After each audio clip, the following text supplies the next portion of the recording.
Singapore, Indofood Agri Resources has recorded a net loss of 211.70 billion rupiah, $20.4 million, for the fourth quarter to December 31, sinking into the red from a net profit of 76.94 billion rupiah the year before.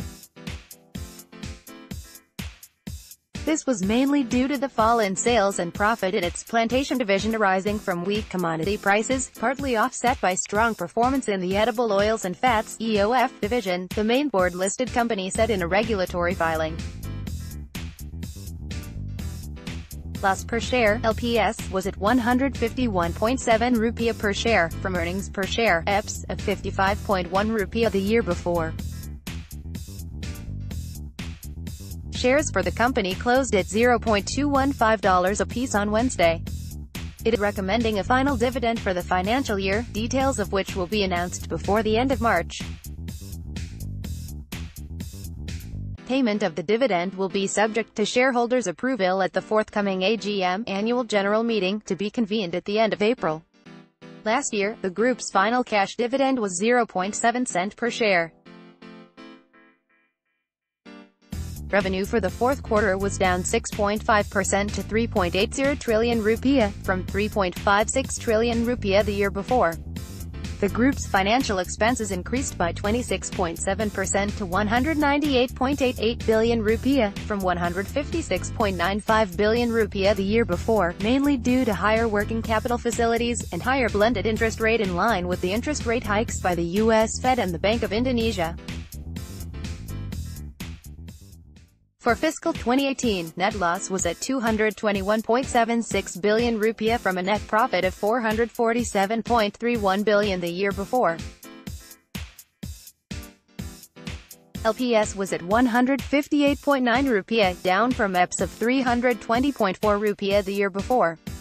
Meanwhile, net asset value per share was at 8,444 rupiah, from 8,671 rupiah the year prior.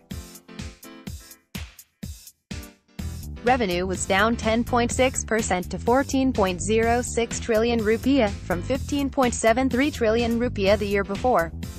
Similar to the fourth quarter, full-year results were affected by lower commodity prices and also the timing of shipments of crude palm oil (CPO), the group said.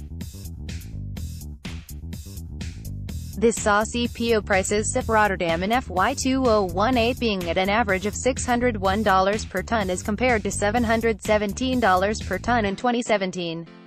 Due to the ongoing U.S.-China trade war, the Chinese government has put tariffs on U.S. soybeans and caused soybean prices to tumble. Along with the decreasing soybean prices, rising production and higher year-end stocks against a weakening global demand for palm oil have put CPO prices under pressure, the group added.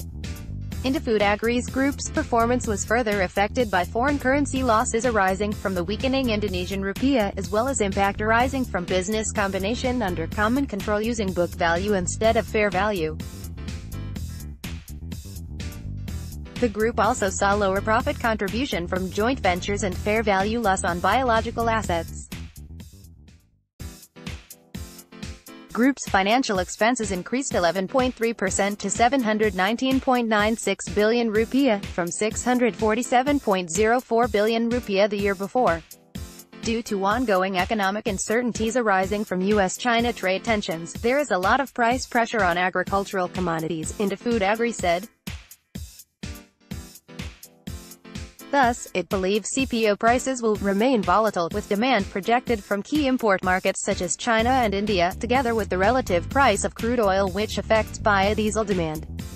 It added that its operations continue to be supported by the large domestic consumption and economic conditions in Indonesia. Domestic palm demand is expected to be further supported by the rollout of B20, 20% biodiesel blending in September 2018 to both public service obligation (PSEO) and non-PSEO sector. This is along with the Indonesian government's intention to accelerate the implementation of B30 biodiesel program in 2019. We are progressively developing the immature estates and replanting older oil palm trees in Riau and North Sumatra. As a price taker, our plantations must always be a low-cost producer, and so we will continue to optimize the value chain, increase agricultural outputs, improve cost control and raise plantation productivity, the group said.